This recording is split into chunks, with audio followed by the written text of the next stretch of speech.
Ya, sudah ini ya, kelihatan ya? Belum sebentar. Belum. Ya, sudah. Udah kelihatan ya? Udah. Ya, terima Ya, kasih. silakan. Assalamualaikum warahmatullahi wabarakatuh. Salam sejahtera, selamat malam. Terima kasih Pak Widyo, Pak Bambang, dan Pak Denny, dan Bapak-Bapak Ibu sekalian yang telah hadir dalam acara webinar pelaksanaan Environmental Safeguard pada paket ESP SDA ini. Malam ini saya diberi kesempatan untuk sharing dengan Bapak Ibu sekalian. Sebenarnya kemarin sebelumnya Bu Widi bulan September sudah menyampaikan beberapa informasi yang terkait dengan hal safeguard juga. Mungkin ini ada Bapak-Bapak Ibu sekalian yang baru atau kita lebih lagi menggali supaya kita sama-sama memakai environmental safeguard ini lebih baik lagi pada paket-paket ESP SDA. Jadi sebelum ini sudah pernah disampaikan oleh Bu Widi mengenai latar belakang dan tujuan dari kegiatan ini. Di sini utamanya adalah agar kegiatan yang dilaksanakan oleh ESP ini dapat sesuai dengan peraturan bidang lingkungan hidup yang ada di Indonesia, juga karena ini dengan dana juga ada dari ADB, tentunya dengan ADB juga.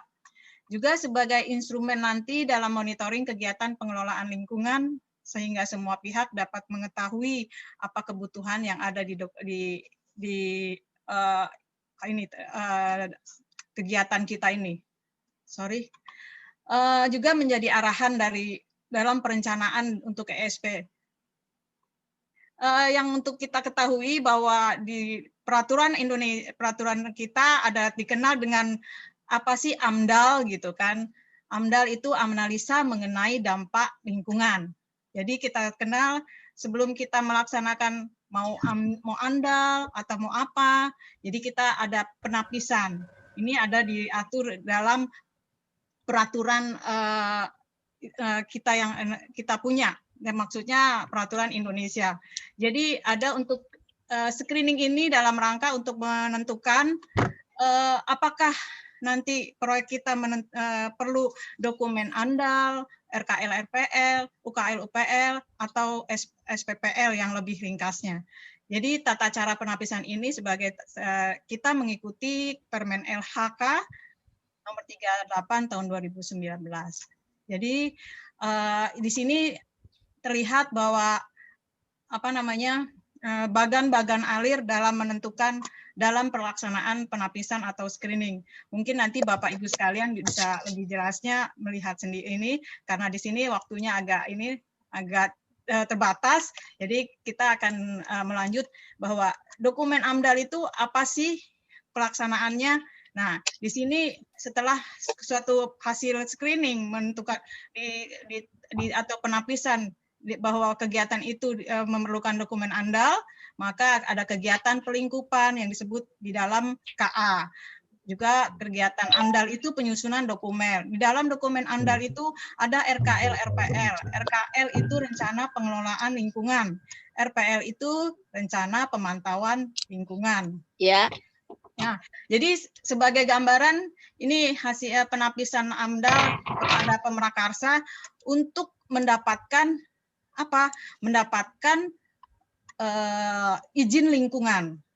Jadi ini suatu proses di mana berapa lama dari mulai persetujuan kerangka acuan, penyusunan dokumen AMDAL, rekomendasi, sampai mendapat izin lingkungan dari pihak terkait, wali kota, bupati, atau gubernur. Nah, jadi ada beberapa pengecualian dalam penyusunan AMDAL. Ini pernah juga disampaikan oleh Mbak Widi ya, Bu Widi dari PMC, bahwa ada kegiatan penelitian, pengembangan teknologi itu bisa tidak memerlukan dokumen AMDAL karena bukan untuk kegiatan atau bukan untuk kegiatan komersial penelitian itu. Kegiatan untuk pemulihan fungsi lingkungan hidup. Kegiatan yang dilakukan dalam kondisi tangkap darurat bencana. Nah, itu ada beberapa yang didukung oleh peraturan daerah juga dan peraturan Menteri Lingkungan Hidup juga. Nah, di sini UKL-UPL itu upaya pengelolaan lingkungan dan upaya pemantauan lingkungan. Kalau tingkat AMDAL-nya itu RKL, RPL. Ini adalah salah satu kegiatan di mana yang tidak berdampak penting terhadap lingkungan, tapi masih diperlukan pengelolaan lingkungan untuk beberapa dampak yang ada yang disebabkan oleh satu kegiatan.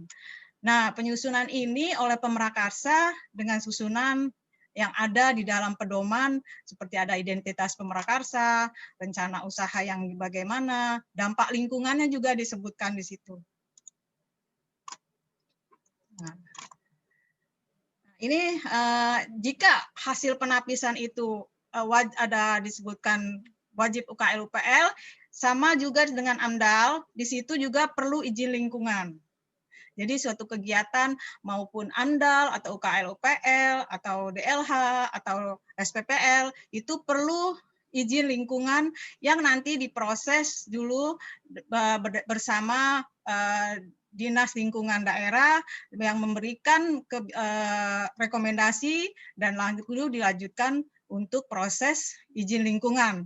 Ini waktunya kurang lebih 14 hari. Tergantung di daerahnya apakah itu ada sistem satu pintu. Nah, itu lebih cepat lagi karena sudah ada yang sistemnya sudah terintegrasi.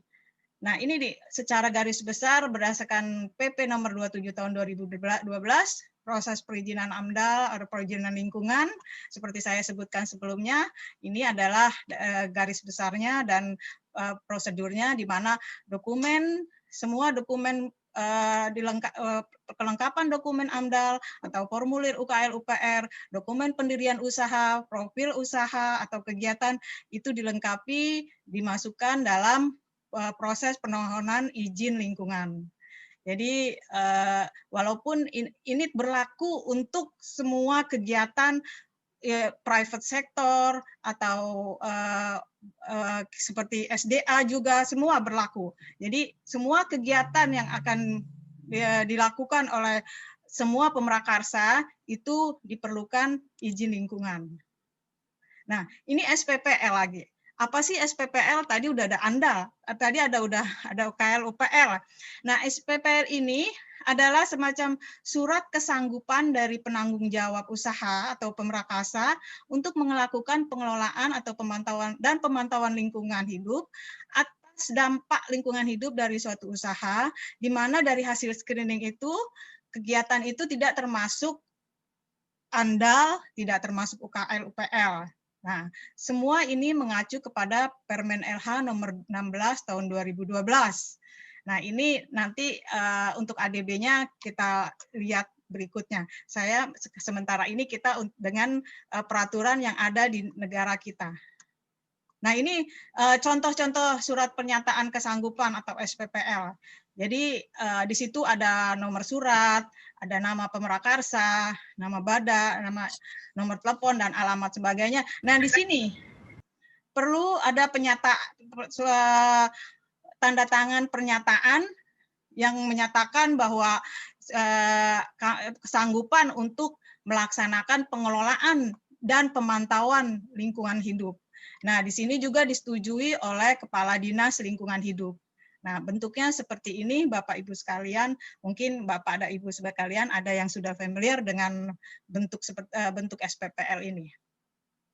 Nah, ada lagi dokumen evaluasi lingkungan hidup. Jadi, tidak semua proyek atau pekerjaan harus membuat semua laporan ini. Jadi perlunya penapisan itu nanti akan menentukan apakah suatu kegiatan itu perlu AMDAL, UKL, UPL, SPPL, atau DLH. Nah, di sini saya menginfokan bahwa kenapa sih perlu DLH? Nah, ini jika dokumen yang memuat pengelolaan lingkungan itu merupakan bagian dari proses pengelolaan lingkungan hidup bagi usaha yang telah ada kegiatannya dan telah memiliki izin tapi belum memiliki dokumen AMDAL. Bukannya AMDAL ya, tapi AMDAL. Nah, jadi Pemrakarsa ini wajib untuk membuat dokumen evaluasi lingkungan hidup dengan memenuhi kriteria telah memiliki izin usaha, telah melakukan usaha kegiatan, lokasi usaha kegiatan sesuai dengan tata ruang. Nah, makanya kita dicek juga dulu tata ruang sesuai dengan tata ruang. Nah, ini ada di sini bagaimana apa syarat-syaratnya DLH itu. Nah, ini ada lagi dokumen pengelolaan lingkungan hidup. Dokumen ini memuat pengelolaan dan pemantauan lingkungan hidup yang dikenakan bagi usaha dan atau kegiatan yang telah memiliki izin usaha atau kegiatan tetapi belum memiliki UKL UPL. Nah, kalau tadi yang belum memiliki AMDAL, sekarang yang belum memiliki UKL UPL. Jadi bentuknya seperti ini. Bagaimana apa kriterianya itu akan mengacu kepada Peraturan Menteri Men-LHK nomor 12 tahun 2016. Nah, untuk penanggung jawabnya untuk ininya bagannya bagaimana untuk pengurusan izinnya hampir sama seperti yang saya sebutkan sebelumnya. Jadi dokumen masuk dulu ke tim penilai. Nah, nanti akan keluar surat pengesahan atau rekomendasi. Nah, nanti akan ada izin lingkungan. Tetap akan keluar izin lingkungan. Nah, bagaimana masa berlakunya izin lingkungan itu? Sepanjang suatu kegiatan itu tidak ada perubahan atas kegiatan, baik ukuran maupun jenis kegiatannya, maka itu tetap berlaku. Ya, kalau itu ada perubahan, maka akan dilakukan review lagi untuk mengajukan izin lingkungan yang baru lagi. Nah, ini peraturan untuk izin lingkungannya. Nah, sekarang kita sampai ke ADB. Jadi kita secara garis besar dengan peraturan yang kita miliki, yaitu peraturan dari Indonesia. ADB mempunyai Safeguard Policy Statement atau SPS yang tahun 2009. Itu terdiri dari, nah ini tujuannya adalah untuk seperti hampir sama sebenarnya dengan yang kita punya, bahwa ini untuk menghindari dampak kerugian yang diakibatkan oleh proyek terhadap lingkungan hidup, manusia, dan juga meminimalkan dan memitigasi atau memberi kompensasi untuk dampak proyek yang tidak dapat dihindari. Membantu klien juga untuk memperkuat sistem dan kapasitas dalam mengelola lingkungan. Nah, kebijakan perlindungan ini ada kebijakan untuk lingkungan hidup, untuk pemukiman kembali secara tidak sukarela, dan juga untuk masyarakat adat. Mungkin kemarin sudah ada dari tim Safeguard yang memberikan lebih detail untuk yang pemukiman kembali. Nah, ini saya sampaikan sepintas struktur SPS 2009. Di sini bahwa ada kebijakan, ada prinsip kebijakan lingkungan, kebijakan untuk pengadaan tanah, kebijakan untuk IP, Indigenous People, juga di sini ada selanjutnya dengan proses pelaksanaan kebijakan dan tanggung jawab antara ADB dan klien. Nah, jadi di sini ada dua tanggung jawab, jadi bukan hanya ADB, tapi juga untuk proyek atau klien. Nah, kebijakan pelaksanaan di sini mengacu kepada panduan operasional prosedur penilaian perlindungan internal. Nah, untuk persyaratan perlindungan bagi klien ini ada di dalam SRI nomor 4, dan juga ini untuk sumber untuk environmental dan IR-nya dan IP itu ada juga di ADB. Jadi untuk kunci utama kebijakan perlindungan ini sebenarnya tidak dapat dipisahkan satu dengan yang lain, maksudnya antara ketiganya tadi. Jadi untuk lebih meningkatkan kejelasan statusnya masing-masing daripada proyek itu sendiri. Konsisten terhadap pendekatan World Bank dan IFC. Jadi ini sama antara ADB, World Bank, dan IFC, malah saya bisa menyatakan bahwa dengan peraturan kita pun sama, jadi tidak ada bedanya. Nah, persyaratan disesuaikan dengan modalitas dan pembiayaan yang berbeda. Jadi kunci utama untuk kebijakan perlindungan ini, menguatkan pemantauan dan pengawasan, sistem upaya perlindungan dengan di negara masing-masing, penekanan pada pengembangan kapasitas negara anggota atau DMC. Nah, persyaratan umum untuk tiga kebijakan perlindungan itu adalah ada penapisan proyek. Nah, masih sama dengan punya kita peraturan yang saya sebutkan sebelumnya ya di punya Indonesia ada juga penapisan. Kajian dampak sama juga kita punya. Nah, untuk rencana pengelolaan yang biasanya kita sebut RKL, RPL. Di sini ada IMP, RP, IPP. Ini RP untuk pengadaan tanah, IPP untuk Indigenous People. Pengungkapan informasi ini sama kita juga ada. Konsultasi bermakna ini maksudnya konsultasi publik. Mekanisme pengaduan. Nah, di sini kita lebih ada memasukkan mekanisme pengaduan, di mana kalau di dalam yang punya peraturan kita di AMDAL belum ada belum ada untuk lebih detailnya untuk mekanisme pengaduan, monitoring dan pelaporan. Nah, perlindungan hidup itu secara garis besar ini sudah disebutkan sama dengan yang kita punya adalah memastikan proyek yang ramah lingkungan dan sebagainya. Untuk perlindungan hidup yang dipicu apabila sebuah proyek mempunyai kemungkinan untuk menimbulkan risiko dan dampak. Ya, jadi cakupannya seperti itu. Nah, ini sepintas mungkin kemarin sudah dijelaskan untuk pemukiman kembali yang tidak sukarela itu seperti apa. Nah, nanti ini masuk dalam safeguard nantinya dalam nanti saya sebutkan dalam screening. Nah, ini kenapa sih disebutkan di sini? Di sini karena untuk menghindari sedapat mungkin pemukiman kembali yang tidak secara sukarela. Jadi takutnya kita nanti ada permasalahan di masa akan datang. Minimalkan pemukiman kembali tidak secara sukarela dengan alternatif proyek.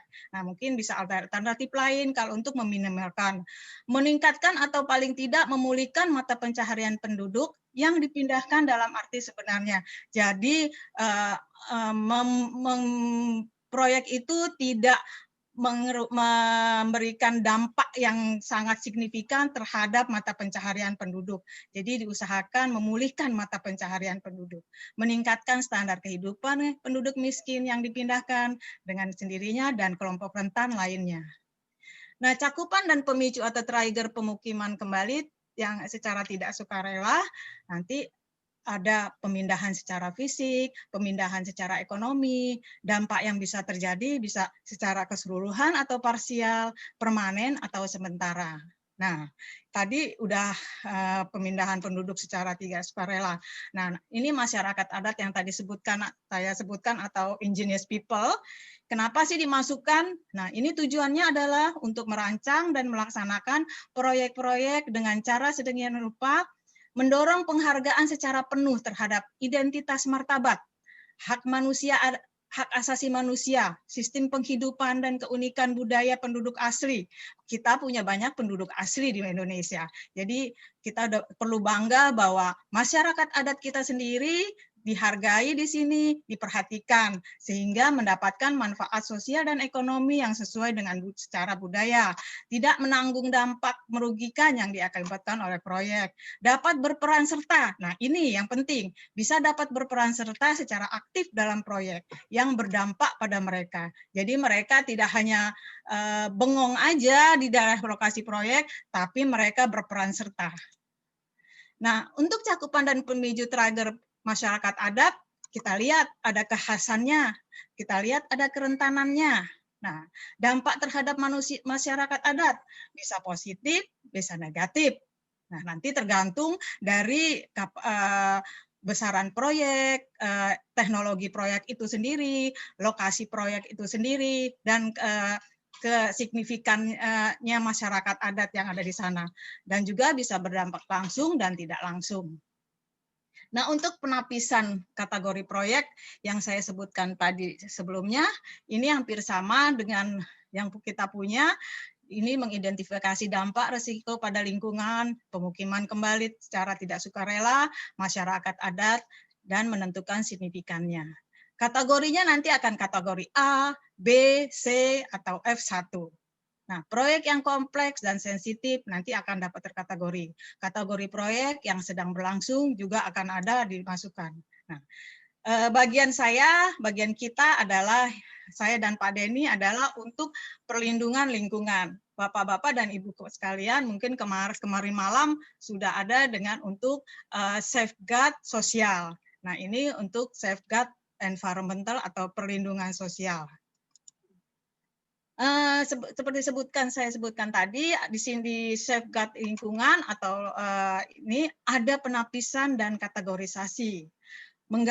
Apa itu penapisan dan kategorisasi? Di situ menggambarkan signifikasi dampak potensial atau resiko bagi pengambilan keputusan. Nah, nanti di situ akan menentukan apa yang diperlukan untuk proyek itu dalam rangka meminimalkan dampak potensial atau resiko. Identifikasi tingkat kajian lingkungan hidup dan sumber daya yang diperlukan dalam melaksanakan perlindungan lingkungan hidup. Ini implikasinya pada biaya dan waktu. Menentukan persyaratan pengungkapan disclosure. Nah, juga penapisan dan lingkungan terkait satu dengan lainnya, mengidentifikasi risiko dan dampak untuk dievaluasi. Nah, ini gambaran penapisannya. Jadi kita kalau suatu kegiatan atau suatu proyek kita tapis seperti yang punya peraturan Indonesia, di situ jika di sini akan berdampak sangat signifikan, B kalau di dalam peraturan Indonesia itu adalah ANDAL, dan B kalau di Indonesia itu adalah UKL-UPL. Dan C, kalau C itu mungkin bisa jadi di ini SPPL atau DLH. Jadi di sini di sini ada kategorisasi yang sama juga sebelum dengan peraturan Indonesia dalam penentuannya sebelumnya juga ada penapisan atau kategorisasi. Nah, proyek kategori A itu seperti apa? Nah, gambarannya ini seperti ini. Jika kemungkinan memiliki dampak lingkungan yang signifikan dan merugikan yang tidak dapat dipulihkan, beragam, dan dalam bentuk belum pernah terjadi sebelumnya. Dampak mempengaruhi area yang lebih besar dari lokasi proyek atau fasilitas yang dikerjakan dalam pekerjaan fisik. Nah, ini seperti besarannya masing-masing. Jadi di dalam kategori ini ada disebut EIA, Environmental Impact Assessment. Kalau kita bilangnya ANDAL. Nah, dan EMP, Environmental Management Plan. Kalau kita bilangnya RKL, RPL. Jadi hampir sama. Audit lingkungan, kalau yang sudah untuk fasilitas yang ada dibuatkan laporan audit dan CAP. Ini akan dilanjutkan jika fasilitas itu sudah ada. Nah, untuk kategori B, proyek-proyek seperti apa yang masuk kategori B? Nah, bisa proyek jika dampak yang kurang signifikan dibanding dengan kategori A. Lokasinya spesifik, beberapa jika ada tidak dapat dipulihkan. Dan tapi mitigasinya lebih mudah dirancang, jadi tidak terlalu sulit untuk dan biayanya tidak besar. Jadi di sini bentuk laporannya apa? IEE dan IMP. Nah, untuk yang sudah ada proyeknya sama akan ada bentuk audit dan CAP. Nah, di sini juga ada kategori C. Kategori C untuk yang di ADB adalah dampak minimal dapat atau dalam arti dapat diabaikan atau tidak ada dampak buruk, memiliki implikasi tetapi tidak diperlukan kajian lingkungan lebih lanjut. Nah, seperti apa? Biasanya akan dukungan finansial atau teknis kegiatannya dalam bentuk seperti itu. Tidak ada pekerjaan sipil atau struktural berskala besar. Dapat mencakup peningkatan fasilitas yang ada, tetapi tanpa dampak lingkungan atau faktor risiko, misalnya peningkatan fasilitas IT di sekolah, nah itu masuk kategori C. Nah, untuk F, F1 ini sepertinya wajib untuk sistem pengelolaan lingkungan sosial dan manajemen sistem EMS. Ini berisi tentang kebijakan lingkungan dan sosial, prosedur penyaringan, dan di sini EMS akan mendokumentasikan dan disepakati bersama oleh ADB dan Financial Intermediary. Jadi di sini untuk yang memiliki sistem pengelolaan lingkungan yang hanya berisi tentang kebijakan lingkungan dan sosial, dan ini disepakati bersama antara ADB dan bagian finansial. Jika mempunyai dampak minimal atau tidak memiliki dampak lingkungan dan sosial, proyek akan diperlakukan sebagai kategori C. Nah, ini proyek-proyek yang untuk kategori F1, jadi akan dibuatkan ISMS dan juga atau kategori C. Nah, kategori proyek seperti saya sebutkan ini hampir sama, A, B, C, dan tadi A hampir sama dengan ANDAL dari KLPL, B sama dengan UKL-UPL, nah C begitu juga, nah F sudah saya tadi sebutkan sebelumnya. Jadi kebijakan dan persyaratan sama dengan sebelumnya, secara garis besar ada penapisan dan kategorisasi proyek, kajian lingkungan, analisa alternatif, rencana pengelolaan lingkungan EMP, dan lain sebagainya. Juga di sini disebutkan ada perlindungan biodiversity dan pengelolaan sumber daya alam yang berkelanjutan jika di lokasi daerah itu ada kawasan yang high biodiversity, pencegahan dan pengurangan polusi. Di sini juga diperlukan kesehatan dan keselamatan kerja dan masyarakat. Tentu ada juga nanti di ADB karena COV untuk dalam rangka ada masalah COVID ini, kesehatan dan keselamatan akan dikaitkan dengan panduan untuk menghadapi COVID. Juga sumber daya budaya. Nah, sumber daya budaya juga diperhatikan. Nah, ini bentuk form dalam penapisan untuk kategorisasi yang ada di ADB, yang kita sebut Rapid Environmental Assessment. Nah, ini jadi awal-awalnya, yang dilihat adalah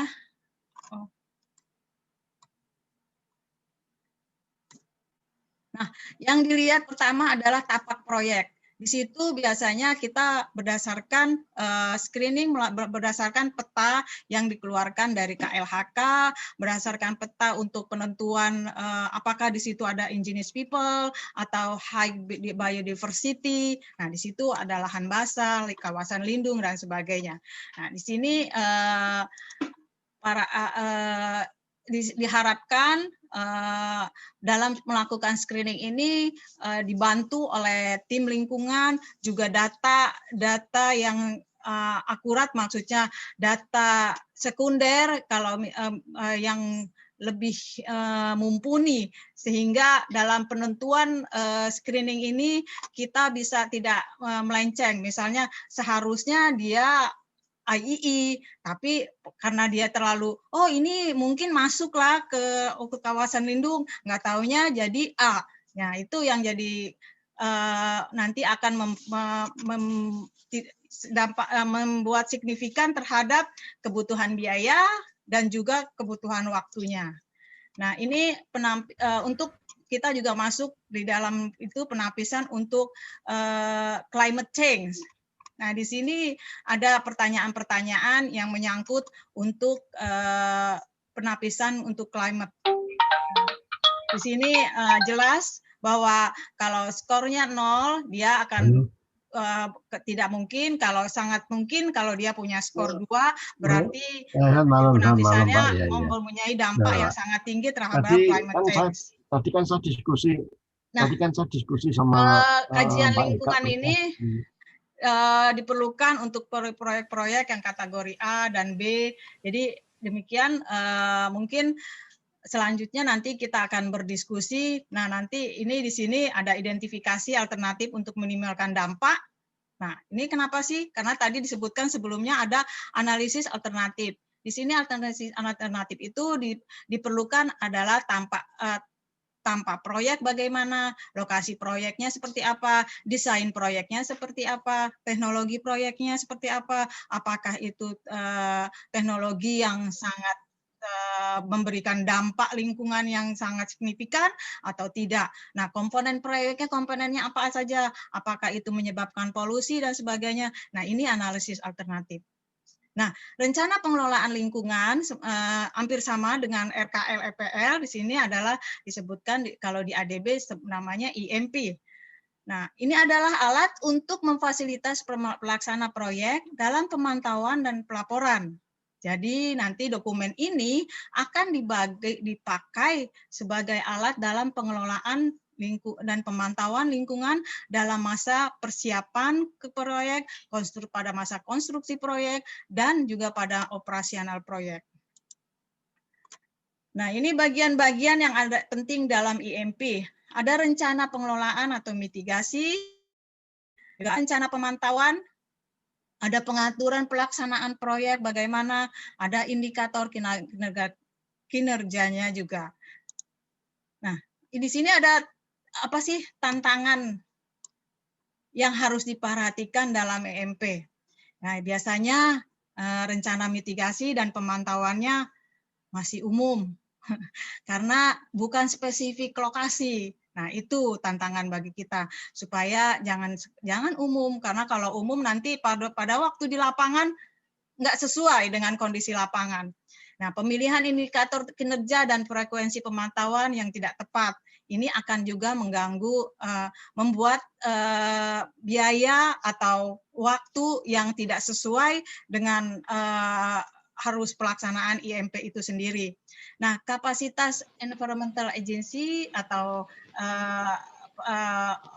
yang pelaksana dalam rencana pengembangan masih terbatas. Ini mungkin perlu diadakan untuk hal ini perlu diadakan training atau sosialisasi untuk EMP itu sendiri. EMP tidak dihitung biaya. Nah, kebanyakan karena kita biasanya bikin EMP tidak ada biayanya berapa. Nah, di sini di ADB diperlukan untuk menghitung biaya itu sendiri dari masing-masing yang disebutkan di dalam EMP secara akurat, sehingga biaya tidak dianggarkan kebesaran atau kekecilan. Jadi penganggaran untuk pengelolaan environmental management plan ini dapat lebih akurat. EMP tidak dimasukkan secara memadai dalam RAB. Nah, makanya kalau dalam RAB tidak dimasukkan pada pelaksanaannya, nanti mereka bingung siapa yang akan melaksanakan EMP, karena misalnya di sana ada kegiatan penanaman atau rehabilitasi longsor yang disebabkan oleh kegiatan proyek, padahal itu tidak masuk dalam RAB. Nah, seharusnya EMP ini yang sudah disertai dengan rencana perhitungan biaya dimasukkan ke dalam RAB. Jadi kontraktor akan melaksanakan penawaran termasuk ke dalamnya rencana anggaran biaya pengelolaan dan pemantauan lingkungan. Nah, biasanya juga kenapa ini tidak bisa dilaksanakan? Kontraktor tidak mempunyai staf environmental health and safety yang tidak memenuhi syarat atau juga belum berpengalaman. Biasanya ini masalah di kontraktor ya. Juga CMP tidak siap. Nah, CMP ini adalah kontraktor yang membuat environmental management plan yang berdasarkan EMP ya dari hasil IEE atau EIA. Nah, rencana pengelolaan lingkungan pada saat konstruksi yang saya sebutkan sebelumnya perlu dibuatkan CEMP, Construction Environmental Management Plan. Ini dibuat oleh kontraktor. Jadi kontraktor wajib menyiapkan CEMP ini sehingga mereka bisa melaksanakan EMP sesuai dengan rencana biaya yang ada di EMP karena sudah dianggarkan dalam RAB. Nah, ini contoh-contoh beberapa mitigasi atau pengelolaan lingkungan. Nah, di sini ada kegiatan pembangunan jalan yang memotong tebing sehingga mengakibatkan longsor. Nah, dalam EMP nanti diupayakan mitigasi dengan menyiapkan stabilisasi slope dan erosi dan kontrol erosi untuk menstabilisasikan slope. Mungkin juga ini sudah termasuk di dalam desain engineering. Jadi biasanya itu saling berhubungan antara mitigasi lingkungan dan desain engineering. Nah, ini upaya mitigasi di daerah kawasan high biodiversity. Di sini ada satwa liar yang dilindungi. Nah, jadi kalau kita memasukkan analisa untuk high biodiversity, mungkin di sini ada areal untuk bisa dimitigasi dengan pengalihan burung. Jadi atau untuk meredam kebisingan. Nanti berdasarkan analisa dokumen analisa lingkungan itu sendiri dan kondisi seperti apa home range dari burung ini. Apakah dia sejauh 5 kilo atau itu akan dianalisa oleh ahlinya. Nah, masalah umum dalam kajian lingkungan hidup di proyek ADB selama ini biasanya tim konsultan atau pemrakarsa laporan yang diterima ke ADB biasanya pengkajian yang buruk secara teknis, kurangnya data dasar, maksudnya data yang terupdate atau yang terkini. Reseptor tidak teridentifikasi karena kurang melaksanakan survei sosial di lapangan atau kurang melaksanakan publik konsultasi. Kurangnya kuantifikasi karena mungkin timnya kurang atau bagaimana banyak penyebab-penyebabnya. Kurangnya mitigasi spesifik lokasi, itu telah disebutkan sebelumnya, jadi agar lebih spesifik lokasinya seperti apa. Kurangnya analisa alternatif, seperti disebutkan sebelumnya. Nah, ini konsultasi, kenapa konsultasi diperlukan? Ini bermakna untuk melibatkan orang-orang yang terkena dampak dan pemangku kepentingan kaitannya. Jadi sebelumnya kita mesti menerangkan apa sih maksud ke proyek itu, apa keuntungannya, dan kita merekod masukan-masukan dari masyarakat yang ada di proyek itu, membagikan informasi seperti itu dalam hal ini, mengumpulkan informasi dan data lokal, identifikasi kelompok rentan. Kelompok rentan itu kelompok yang tua atau cacat atau ibu-ibu hamil, anak-anak dan sebagainya. Memberikan kesempatan bagi orang yang terkena dampak untuk menyampaikan kepentingan, seperti disebutkan di atas. Memastikan semua masalah dan kepentingan relevan yang dapat ditangani. Nah, itu dari hasil publik konsultasi kepada masyarakat secara intens. Nah, prosesnya seperti apa sih konsultasi itu? Dimulai sejak awal dan dilakukan secara berkelanjutan, menyampaikan informasi yang relevan dan tepat waktu, serta dapat diakses oleh orang-orang yang terkena dampak. Jadi bukan kegiatannya ada di lokasi daerah, tapi konsultasinya ada di kota. Ya, nanti banyak masyarakat yang akan terkena dampak tidak dapat hadir. Dilakukan dalam suasana yang bebas dari intimidasi. Ini pada daerah-daerah tertentu, makanya perlu dilakukan dalam suasana bebas dari intimidasi. Inklusi dan responsif gender. Nah, ini maksudnya agar semua perwakilan dapat diikutsertakan. Disesuaikan dengan kebutuhan kelompok rentan. Jadi jangan sampai yang kelompok rentan tidak bisa hadir di situ karena tempat atau waktunya tidak sesuai dengan kelompok rentan. Menyatukan semua pandangan yang relevan. Nah, di sini diperlukan lebih pendekatan kepada kebutuhan masyarakat adat atau kebiasaan masyarakat di lokasi proyek. Mekanisme pengaduan. Nah, tadi kenapa sih kok ada mekanisme pengaduan? Karena di laporan lingkungan yang untuk ADB diperlukan adanya mekanisme pengaduan. di sini karena pengaduan itu proyek membuat mekanisme untuk menerima dan memfasilitasi penyelesaian keluhan orang-orang yang terkena dampak, baik skala risiko dan dampak, menangani keluhan orang-orang terkena dampak dengan segera dengan menggunakan proses transparan yang responsif gender. Nah, jadi di sini perlu adanya kita mengetahui gimana sih proses pengaduan yang ada saat ini dan bagaimana masyarakat saat ini penanganan konflik atau masalah sosial lainnya, dan juga tidak menghalangi akses dan upaya hukum atau administratif. Jadi nanti tim yang melaksanakan studi akan menganalisa dan memberikan memberikan laporan, memberikan mekanisme pengaduan yang sesuai dengan kapasitas dan institusi yang ada di lokasi proyek, dan juga memberikan memberitahu dan mensosialisasikan orang-orang yang terkena dampak tentang mekanisme pengaduan ini. Ya, jadi pengungkapan informasi yang dilakukan ADB adalah dengan mengunggah informasi di website ADB. Jadi semua dokumen-dokumen ini nanti akan diinformasikan secara terbuka di website ADB. Dan juga bagaimana klien mengirimkan dokumen-dokumen terkait ke ADB, memberikan informasi yang relevan tepat waktu dan tempat yang dapat diakses, dan dalam bentuk dan bahasa yang dapat dimengerti oleh orang yang berdampak dan pemangku kepentingan lainnya. Nah, juga pemantauan dan pelaporan seperti disebutkan tadi bahwa ADB memastikan kepatuhan sesuai dengan perjanjian pinjaman, loan agreement, kunjungan lapangan secara berkala untuk kategori A dan B. Nah, ini diperlukan.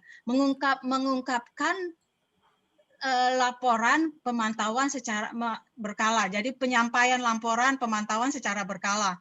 Mereview hasil pemantauan dan tindakan korektif. Ini yang akan dilaksanakan oleh ADB.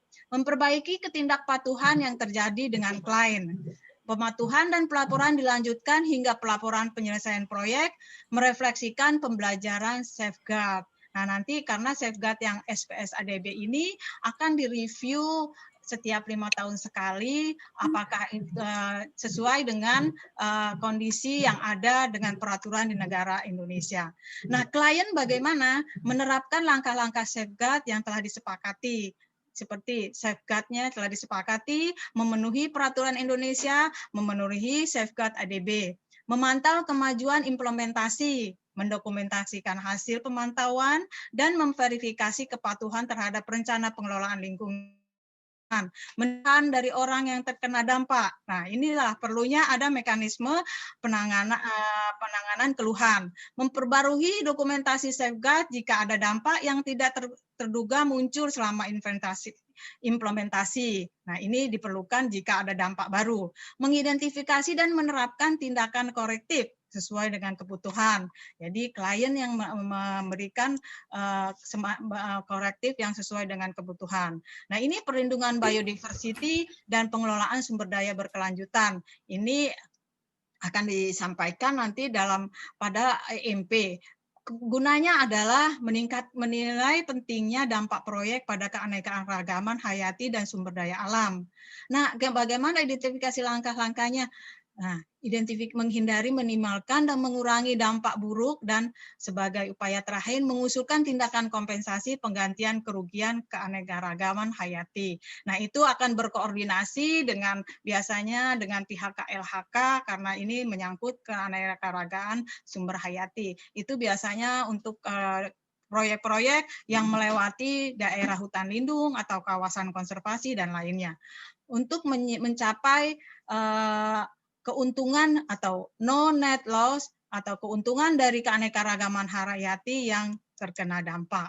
Nah, ini gambaran kalau biodiversity-nya kita perhatikan, tadinya impact-nya besar, impact-nya dengan ada pengelolaan, impact-nya agak kecil, dengan impact-nya dikurangi, jadi sisa ada dampaknya sedikit. Nah, usaha akhirnya adalah sampai Nah, ada keuntungan dengan pengelolaan dampak yang ada di high biodiversity, ini tidak ada lagi dampak, tapi biodiversity tetap menjadi offset kita. Nah, ini diambil dari Extreme Temple Playground yang menggambarkan bagaimana sih kalau mitigasinya di dalam biodiversity.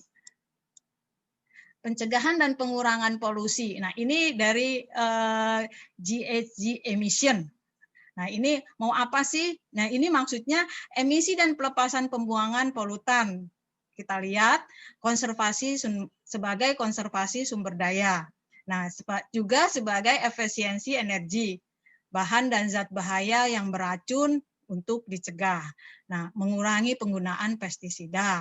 Nah, juga emisi gas rumah kaca dalam rangka memitigasi dari dampak-dampak yang saya sebutkan ini.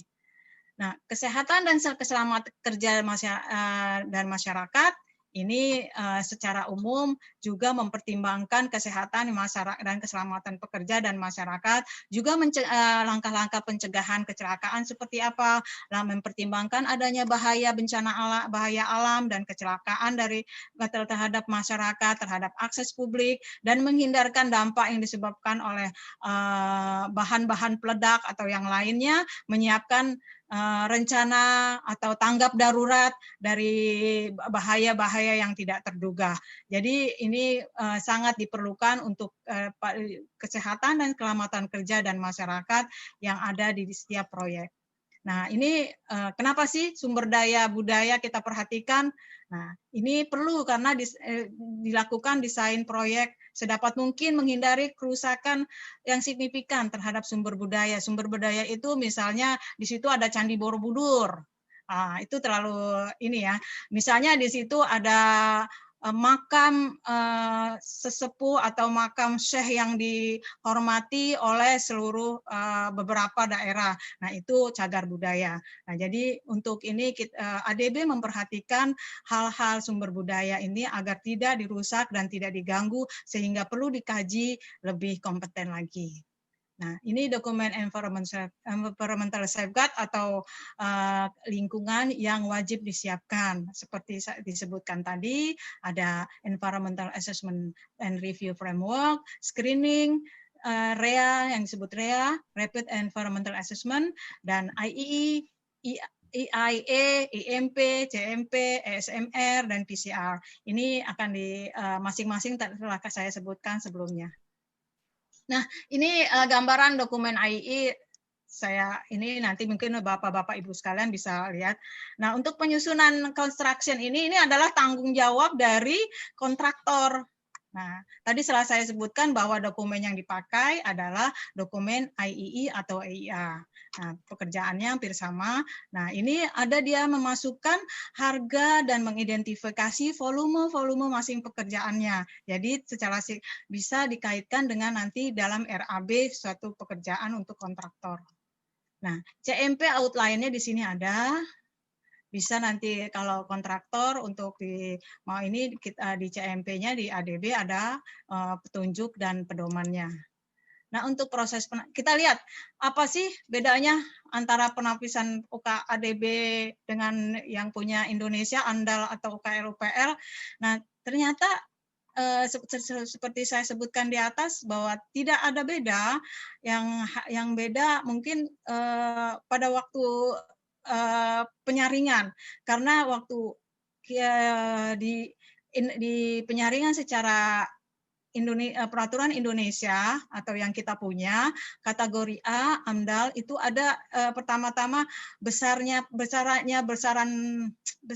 kegiatan. Nah, jadi kalau di ADB itu lebih melihat dari lokasi yang sangat signifikan atau berdampak terhadap kawasan lindung atau konservasi. Jadi ini semuanya hampir sama. Jadi ada kategori A, kategori B, di Indonesia juga ada kategori A, ada kategori B, C juga di Indonesia ada, di ADB juga ada. Oke, demikian terima kasih. Kurang lebihnya saya minta maaf dan nanti kita lanjutkan dengan diskusi. Terima kasih Bapak Ibu sekalian. Saya kembalikan kepada Pak Bambang. Terima kasih Pak Bambang. Oke, baik. Terima kasih Ibu Budi Prati atas paparannya. Baik, Bapak dan Ibu, sebelum kita membuka diskusi, saya ingin juga mungkin Pak Denny Mamonto mau menambahkan atau memberikan informasi lanjutan untuk mendukung tadi paparan yang sudah diberikan oleh Ibu Budi. Silakan Pak Denny. Oke, terima kasih Pak Bambang. Saya kira mungkin saya tambah sedikit aja karena sudah cukup banyak materi yang disampaikan Bu Budi. Jadi sebenarnya kalau seperti Bu Budi bilang tadi, antara requirement atau persyaratan yang ada di Indonesia dan ADB sebenarnya kurang lebih hampir sama sebenarnya. Cuman biasanya dalam prakteknya itu seperti AMDAL atau UKLUPL itu biasanya memang kedalaman analisanya itu tidak cukup, sehingga pada saat pemrakarsa atau konsultan penyusun dokumen ketemu dengan requirement atau persyaratan dari lembaga-lembaga donor internasional seperti ADB dan Bank Dunia, itu kok terasanya lebih berat gitu. Padahal sebenarnya regulasi di Indonesia pun kurang lebih sama sebenarnya persyaratan yang diminta. Tapi karena itulah mungkin juga dalam penerapannya pada saat masuk ke komisi penilai AMDAL itu tidak direview atau tidak digali sedalam peraturan yang ada. Tapi kalau kita pelajari lagi baik-baik peraturan yang ada di Indonesia, menurut saya sudah cukup bagus dan sudah tidak kalah juga dengan persyaratan yang disyaratkan oleh lembaga-lembaga donor internasional termasuk ADB. Itu pertama. Kemudian kalau untuk dokumen-dokumen sendiri mungkin Bapak Ibu, terutama Bapak Ibu yang bekerja sebagai konsultan untuk di bawah proyek ISP ini, kemarin kita sudah banyak diskusi tentang screening atau penapisan proyek. Ada form yang tadi sudah disampaikan Bu Budi, kemudian bahkan ada yang mungkin sudah menyiapkan dokumen UKLUPL atau SPPL. Nah ini memang jadi tantangan. Ini juga jadi gap antara regulasi Indonesia dan ADB, karena kalau screening yang dilakukan sesuai dengan regulasi Indonesia kan kita pakai threshold. Kalau di Permen KLHK 38 2019 itu udah jelas volume sekian masuk ke AMDAL, volume sekian tidak masuk ke AMDAL. Misalnya bangunan itu kalau tidak salah itu 10 meter persegi itu wajib AMDAL. Di bawah itu ya tentu tidak AMDAL, mungkin UKLUPL atau SPPL. Atau misalnya luasan areal pembangunan itu lebih dari 5 hektar, areal pembangunan bangunan itu akan masuk AMDAL. Irigasi misalnya, irigasi terkait dengan luasan kalau tidak salah itu 3.000 hektar kalau nggak salah, akan wajib AMDAL. Di bawah itu UKLUPL, dan UKLUPL kan itu diatur oleh kementerian terkait atau pemerintah provinsi atau kabupaten kota.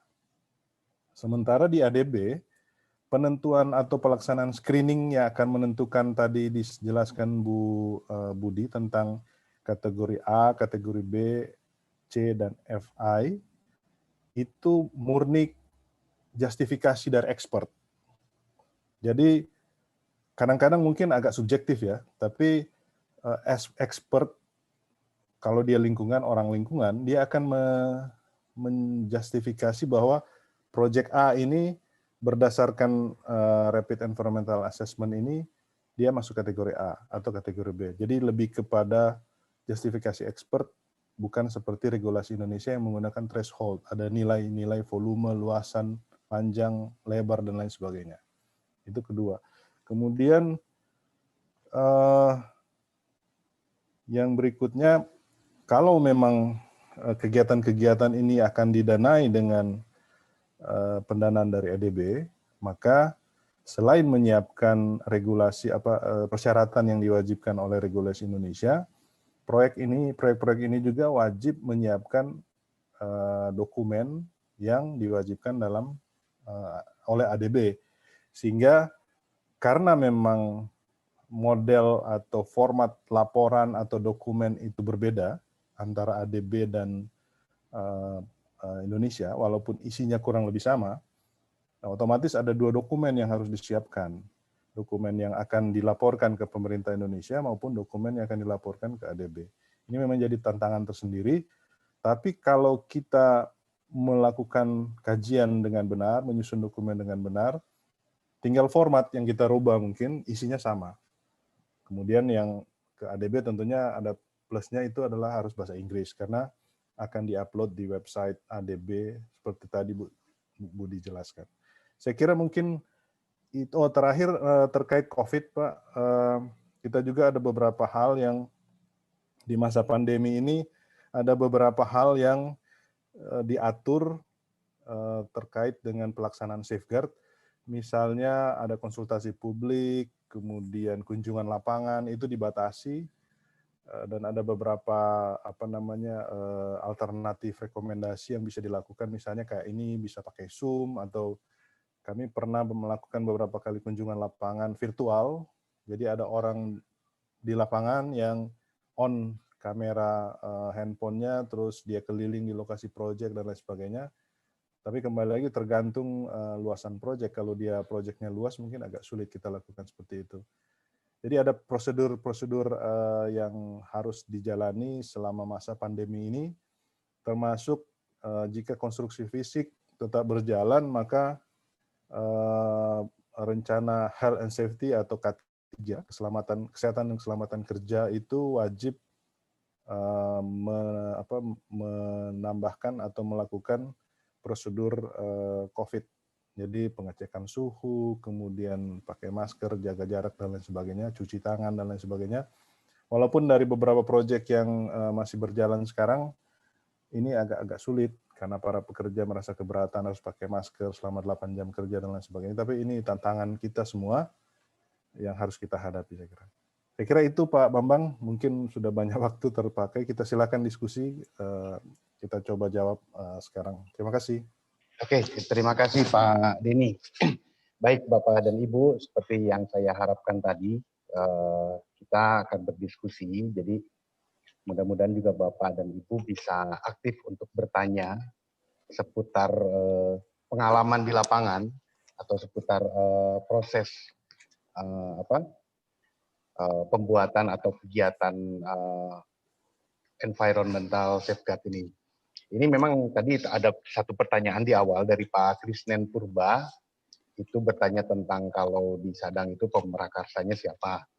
Saya pikir lebih sebaiknya Pak Krisnen langsung saja Pak untuk bicara, karena ini kayaknya akan ada pertanyaan-pertanyaan lanjutan nih Pak, berkaitan dengan pemerkarsa itu. Silakan Pak Krisnen. Monggo Pak. Terima kasih Pak Bambang. Selamat malam Bapak Ibu sekalian. Saya dari PPC Sadang. Ada mungkin beberapa poin yang mungkin sekedar saya informasikan dan juga ada beberapa pertanyaan.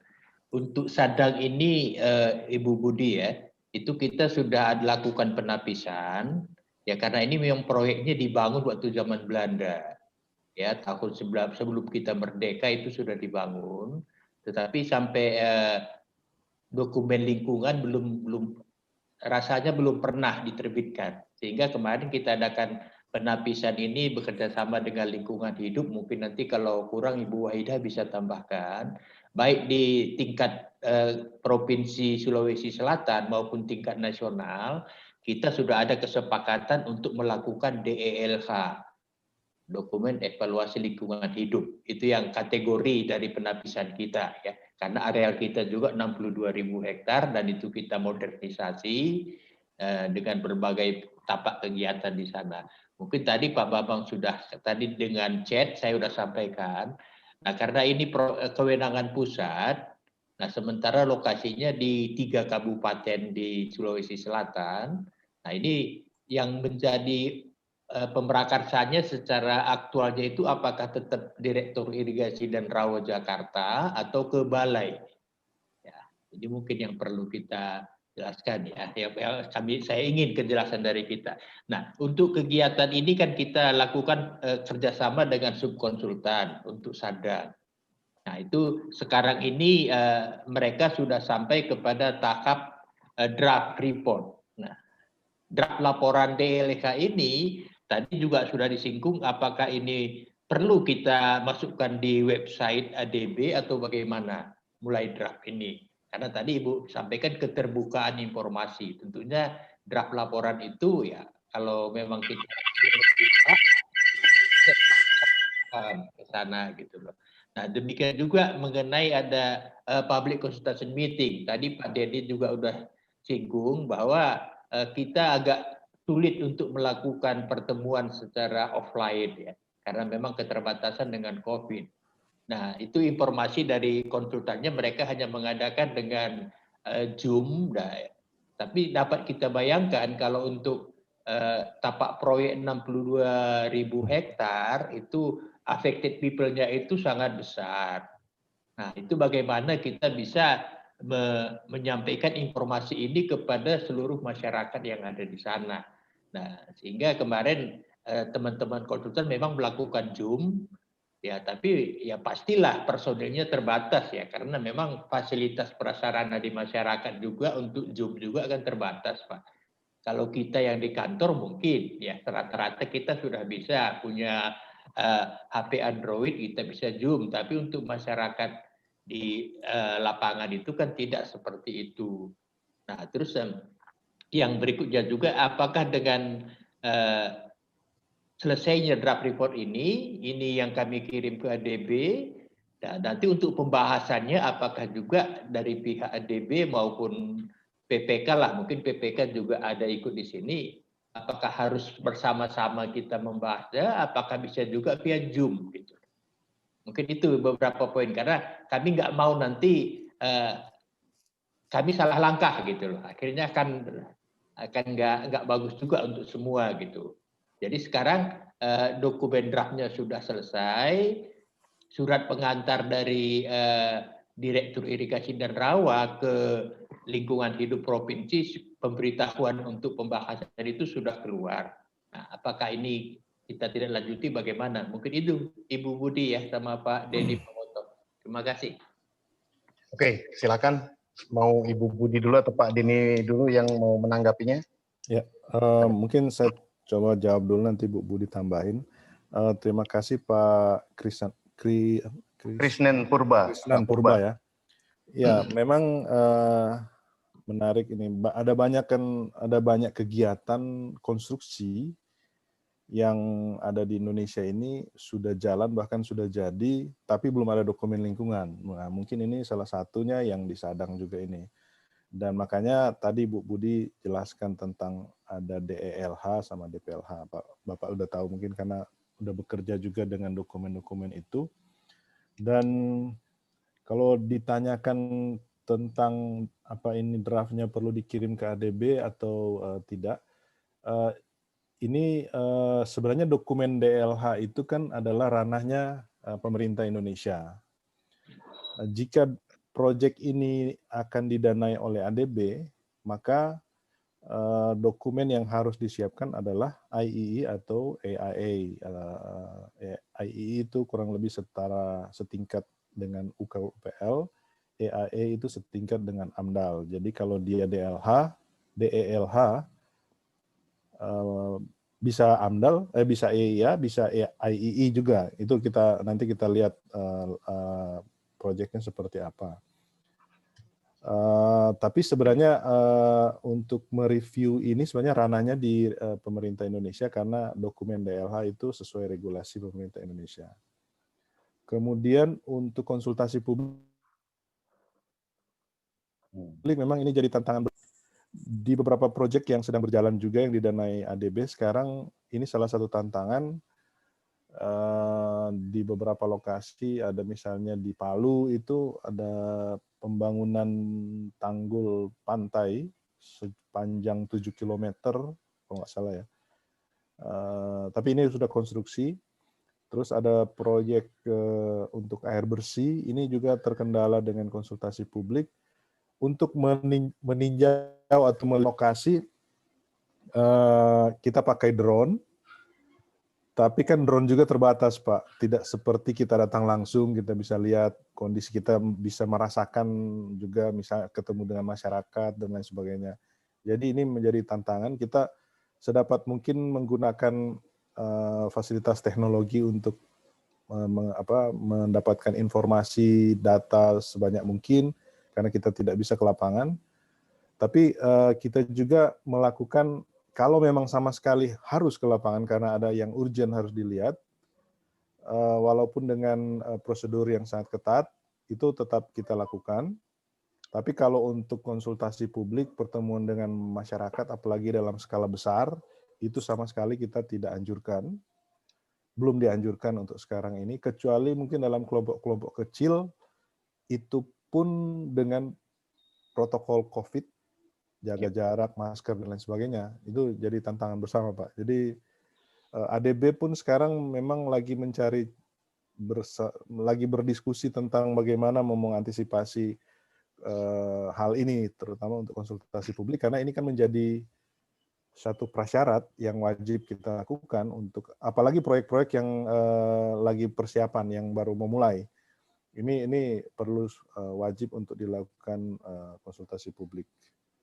Mungkin itu, Pak, dari saya. Kalau Pemrakarsa, saya kira Pemrakarsa mungkin nanti bisa diskusi dengan teman-teman dari dari implementing agency di Direktorat Supan ya, Sungai dan Pantai kalau nggak salah ini ya. Enggak, irigasi. Oh, irigasi ya. Irwa. Irigasi rawa ya. Nah, mungkin nanti bisa konsultasi ini siapa. Kalau di beberapa proyek irigasi misalnya, bukan irigasi, misalnya ada flood management dan itu di balai biasa, Pak. Di balai wilayah sungai atau tapi untuk proyek ini saya belum tahu siapa Pemrakarsanya, Pak. Silakan Bu Budi, mungkin kalau ada tambahan. Silakan Bu. Mungkin saya tambah sedikit aja, Pak. Yang untuk BLH kan seperti sampaikan oleh Pak Denny, itu untuk memenuhi peraturan Indonesia, regulasi kita. Untuk ADB-nya perlu dilaksanakan rapid implementer assessment dulu, Bu, Pak. Apakah itu IEA atau IEE? Nanti baru sampai saat ini statusnya gimana? Apa sudah ada screening untuk penentuan kategori A, B, atau C?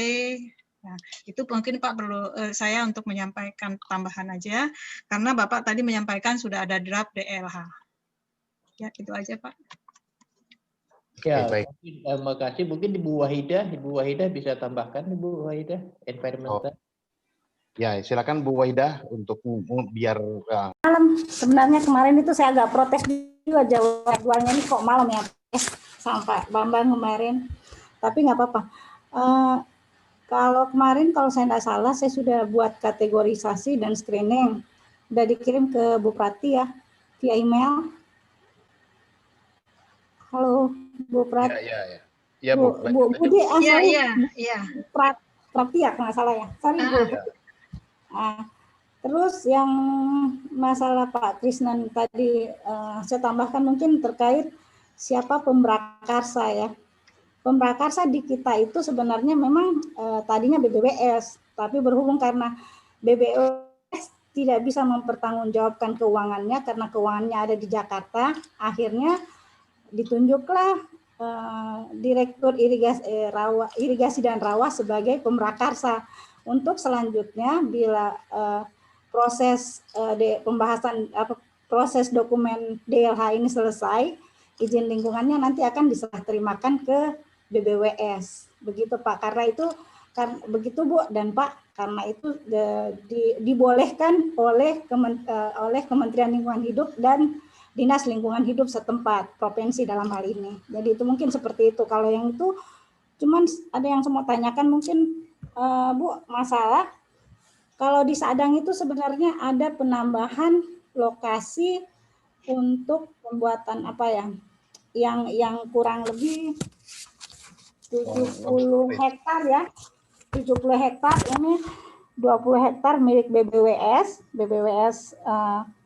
Pompengan Jeneberang, dan 50 hektarnya itu milik masyarakat. Nah, yang saya mau tanyakan, ini untuk yang status yang satunya kan kalau saya lihat arahannya, surat arahan untuk dokumen lingkungan dari dinas terkait, dalam hal ini lingkungan hidup provinsi, itu mengatakan bahwa yang harus dibuat adalah dokumen evaluasi lingkungan hidup. Terus saya tanyakan, bila mana terjadi ada penambahan atau penambahan panjang irigasi, ataukah ada bangunan ada bangunan yang akan dibuat kayak bangunan pengendap gitulah ya. Nah, itu ada penambahan sekitar kurang lebih milik masyarakat itu 50 hektar. Nah, dalam kasus seperti ini kira-kira ada penambahan dokumen apa lagi? Karena ini memang belum saya sempat tanyakan ke Dinas Lingkungan Hidup setempatnya, karena ini muncul setelah kita melakukan arahan itu. Jadi ini kegiatan yang baru muncul di saat kita sudah tentukan bahwa sudah ditentukan oleh Dinas Lingkungan Hidup bahwa itu adalah dokumen evaluasi lingkungan hidup. Nah, cuman yang saya mau tanyakan sekarang, yang 50 hektar itu apakah dia akan dibuatkan, karena kalau mau dibuatkan AMDAL tidak mungkin, karena kalau AMDAL aturan kan 3.000 hektar. Aturannya seperti itu. Jadi kalau misalnya 50 hektar ini kita buatkan SPPL aja atau UKL-UPL? Itu yang saya mau tanyakan Bu Budi. Terus yang kedua mungkin terkait konsultasi publik udah dijawab. Kalau konsultasi publik di AMDAL itu wajib. Tapi menurut Dinas Lingkungan Hidup untuk DLH itu tidak wajib untuk konsultasi publik, tapi akan diganti menjadi sosialisasi. Jadi sosialisasi ke masyarakat bahwa ini akan ada rehab, akan terkena daerah sini, ya seperti itu saja. Jadi tidak seperti konsultasi publik yang ada di dokumen AMDAL. Nah, itu saya juga sudah diskusi sama Dinas Lingkungan Hidup setempat, dalam hal ini provinsi ya. Terus disarankan ya disosialisasikan saja. Terus yang berikutnya mungkin ini yang pertanyaan berapa nih? Yang keempat.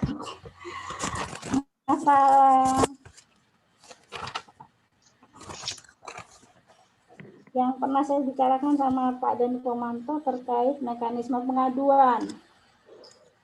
Nah, kalau bukan saya tidak salah ya, saya pernah membuat draft EMP. Yang saya minta sebenarnya kalau bisa itu dikoreksi atau apa, karena di situ saya sudah mencoba membuat mekanisme pengaduan. Apakah kan kalau di AMDAL nggak ada ya Bu ya, di AMDAL nggak ada, di DLH pun nggak ada. Tapi kemarin saya sarankan ke konsultan lingkungannya untuk ditambahkan ke dalam DLH itu mekanisme pengaduannya. Nah, ini saya baru membaca sedikit dokumen tersebut. Saya belum sampai ke ada tidaknya dia masukkan mekanisme pengaduan, karena kalau di AMDAL itu tidak ada mekanisme pengaduan. Seperti yang pernah saya diskusikan sama Pak Dani Momonto, kalau nggak salah ya dulu yang awal-awal banget Pak Din, ya itu saya sudah pernah ketemu beliau. Terus apalagi ya, saya minta tolong dong Bu, kalau misalnya ada daftar list atau list lokasi masyarakat adat yang ada di Indonesia.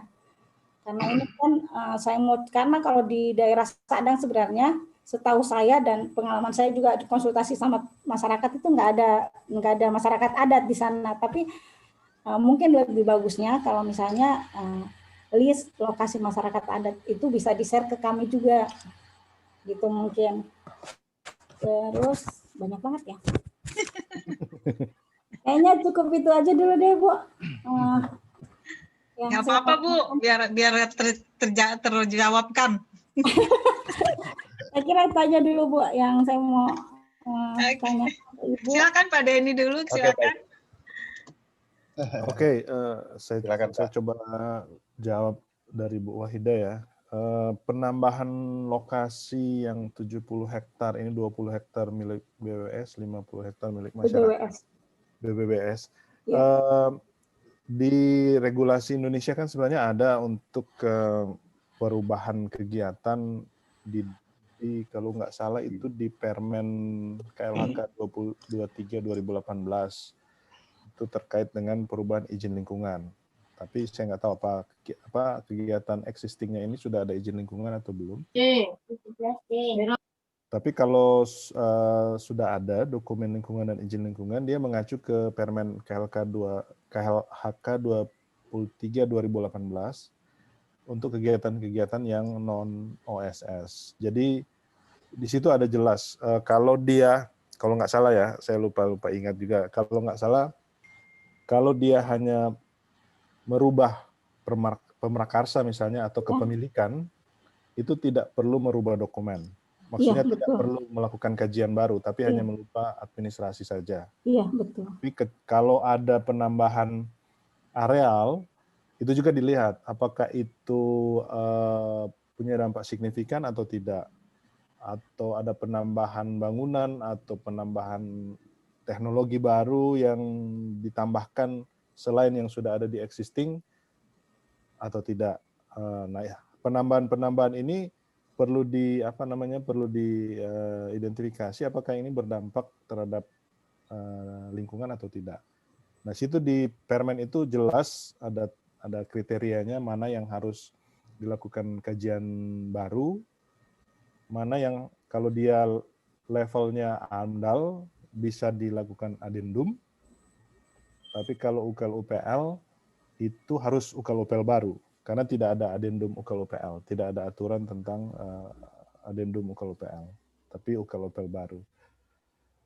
Kemudian kalau terkait dengan konsultasi publik, memang di regulasi Indonesia UKL-UPL tidak diwajibkan konsultasi publik. AMDAL pun itu minimal 1 kali, tapi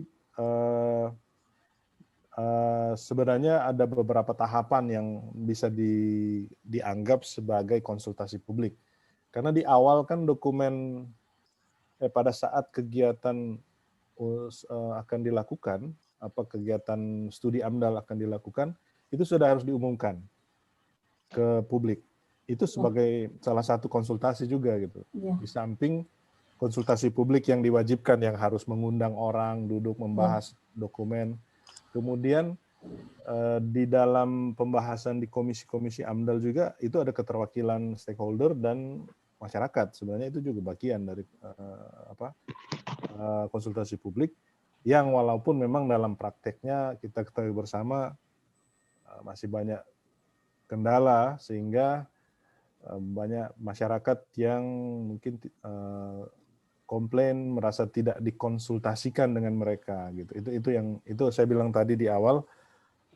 Sebenarnya secara regulasi kita di Indonesia sudah cukup lengkap, termasuk konsultasi publik, bahkan ada undang-undang keterbukaan informasi. Tapi memang masalahnya sekarang, misalnya undang-undang keterbukaan informasi. Kalau tadi kan Bu Budi sudah jelaskan, dokumen-dokumen lingkungan itu kan akan diupload kalau didanai oleh ADB itu di website ADB, sehingga siapa aja bisa download, bisa buka, bisa baca dan lain sebagainya. Tapi memang di regulasi Indonesia kita punya regulasi keterbukaan informasi, undang-undang itu. Tapi kalau kita coba baca di situ, informasi publik itu bisa diakses, tapi harus diminta dengan surat tertulis. Nah ini bedanya. Sehingga orang kan jadi malas gitu kan, harus minta tapi harus tertulis gitu. Kalau apa yang diterapkan oleh ADB itu ditaruh di website, sehingga siapa aja, orang dari mana aja bisa klik. Memang kita pahami memang di Indonesia seringkali jadi masalah misalnya, terutama dokumen lingkungan. Kalau itu di-share dengan publik, orang siapa aja bisa akses, itu bisa aneh-aneh jadinya. Orang bisa pakai dokumen itu menjadi senjata untuk memeras dan lain sebagainya. Itu tantangan kita semua sebenarnya. Tapi memang prinsipnya kita harus terbuka sebenarnya. tapi kendalanya itu, ada yang bilang sudah bagus pun tetap dipersoalkan, apalagi dokumennya nggak bagus, mana berani si pemrakarsa mau taruh di website misalnya. Tapi sebenarnya kalau kita mau, kita juga bisa datang ke BLHD, karena dokumen-dokumen itu kan harus dilaporkan ke BLHD. Nah itu harusnya bisa apa. Dan sekarang KLHK sudah launching yang namanya AMDAL.net. AMDAL.net itu kan juga semua dokumen lingkungan itu harusnya akan di-upload di sana. Walaupun juga tentunya ya kita harus mendaftar, harus punya ID, punya akun, dan punya password untuk bisa masuk ke situ. Tapi paling tidak sudah mengarah ke keterbukaan informasi itu sudah lebih baik untuk dokumen-dokumen lingkungan. Kalau untuk pengaduan, memang ini juga jadi kendala, walaupun sebenarnya di bagian dari konsultasi di tahap awal saya bilang tadi harus diumumkan ke publik, itu sebenarnya tidak tersurat bahwa itu juga bagian dari, kan orang bisa mengadu itu pada saat diumumkan akan dibangun misalnya irigasi seluas sekian atau rehabilitasi seluas sekian, orang yang ada atau terkena dampak bisa membaca itu dan bisa itu kan ada pasti ditulis silahkan melaporkan kepada LH setempat dengan nomor sekian, alamat sekian. Saya kira itu juga bagian dari mekanisme pengaduan, walaupun tidak spesifik seperti yang ada di requirement ADB, yang memang harus ada strukturnya gitu, harus ada mekanismenya. Kemudian untuk list IP, dulu saya pernah punya list IP, Bank Dunia pernah membuat itu, tapi itu berapa 10-15 tahun lalu, saya nggak tahu. Kalau merujuk yang punya Bank Dunia berarti sama dong, karena saya juga rujukannya yang World Bank punya Pak, yang untuk konsultasi publik. Aku pakai itu. Yang saya punya cuman itu juga, saya belum dapat. Berarti sama ya Pak, berarti nggak ada yang baru ya Pak? Ya, dan setahu saya sih mungkin nggak ada masyarakat adat yang baru ya. Mungkin belum sempat tercover waktu studi Bank Dunia, mungkin ada update-nya, nanti saya juga coba tanya ke teman-teman Bank Dunia kalau mereka punya update-nya. Nanti kalau ada Bu, saya share nanti. Bisa merujuk yang WB punya kan Pak? Ya silakan Bu, karena sama, kita sama aja sih sebenarnya. Kita bersyukur karena WB sudah melakukan studi malah, sehingga kita tapi bisa juga mungkin di Aman ada, kalau nggak salah ada di Aman kan yang ini ya Pak, Aliansi Masyarakat Adat Nusantara itu. Setahu saya mereka juga punya, mungkin coba lihat di website mereka. Saya belum lihat, tapi saya pernah lihat beberapa kali mereka punya peta wilayah adat. Nah mungkin di situ juga ada beberapa informasi. Jadi kita bisa pakai rujukan yang Aman punya itu Pak ya, untuk yang karena mereka juga memang organisasi yang diakui yang bekerja untuk masyarakat adat kan. Jadi dan kita bisa, World Bank kemarin, Bank Dunia juga kemarin melakukan studi itu melibatkan Aman gitu, karena mereka harus konfirmasi dan lain sebagainya kan, sehingga datanya lebih lengkap. Saya kira itu Bu. Silakan Bu Budi mungkin. Makasih Pak. Ya Bu. Makasih Pak. Saya bisa ketemu dengan Bu Wahidah selama ini di email-email. Bapak, Ibu bilang Bapak atau garis miring Ibu Budi. Ya, yang awal ketemu sama Pak Dani Bu. Jadi Bu Budi. Ibu tadi masalah mengenai mekanisme pengaduan yang ada di laporan DLH atau UPL atau AMDAL. Sebenarnya memang kalau di struktur format pelaporan AMDAL itu nggak ada mekanisme pengaduan. Tapi kalau di ADB dimintakan di dalam laporan AII itu dimintakan. Jadi Ibu jangan memaksakan untuk dalam dokumen AMDAL ada mekanisme pengaduan karena di formatnya nggak ada gitu. Tapi kalau Ibu mau menambahkan sepintas boleh. Ya kayaknya seperti itu Bu. Yang dilakukan akan seperti itu. Disisipkan saja. Ya, kalau untuk laporan ADB, nah itu lebih detail lagi. Ibu siapkan mekanisme yang lebih detail. Untuk masyarakat adat, saya pernah pengalaman juga, memang Bu, data atau informasi dari Aman, malah pada waktu kita, misalnya di sana ada masyarakat adat, pada waktu kita publik konsultasi, Aman diikutsertakan itu lebih memudahkan tim untuk mengadakan pendekatan gitu loh. Nah, itu aja mungkin dari saya. Ya, terima kasih Bu. Salam kenal lagi karena saya udah bertektokan untuk form kategorisasi ya sama Ibu ya. Iya, Bu. Terima kasih Pak Denny.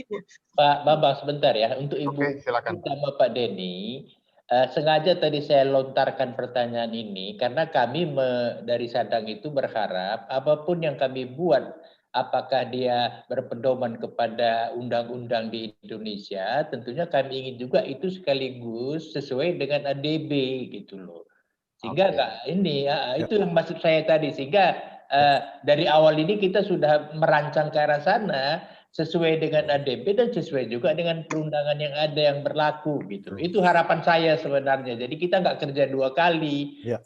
Selagi kita kerjakan kan kita bisa seperti Bu bilang tadi, untuk sesuai peraturan itu masalah pengaduan itu nggak perlu. Tapi ADB minta dibikin ya. Kenapa nggak dari awal kita masukkan saja sehingga dengan ADB juga langsung terterima. Itu loh sasaran dari pertanyaan saya Bu Budi sama Pak Denny ya, Pak Bambang. Terima kasih. Iya, mungkin bisa saya langsung tanggapi ya Pak Krisnan. Memang itu yang saya bilang tadi. Jadi karena supaya tidak kerja 2 kali sebenarnya. Jadi kalau bisa kita kerjakan, kalau memang kita sudah tahu bahwa proyek ini juga nanti akan didanai oleh ADB, sehingga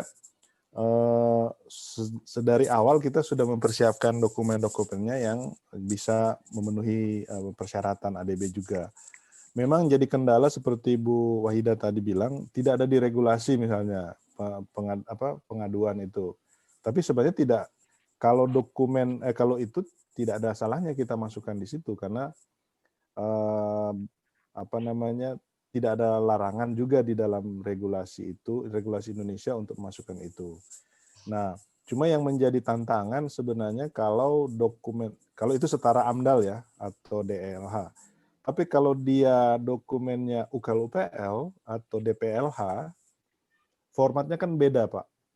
Formatnya kan dalam bentuk matriks kalau UKL-UPL ya, bukan model AMDAL, model analisa. UKL-UPL formatnya tidak ada analisa. Sedangkan dokumen III untuk kategori B itu seperti simple AMDAL sebenarnya strukturnya, harus ada analisa. Sehingga kalau kita mau bikin sama dokumennya, tidak bisa karena nanti mau dibawa ke komisi AMDAL, UKL-UPL-nya ini, dia akan tanya, ini kok walaupun lebih bagus Pak ya, lebih banyak isinya kan karena lebih lengkap, dia akan tanya, kok ini tidak mengikuti permen tentang struktur UKL-UPL.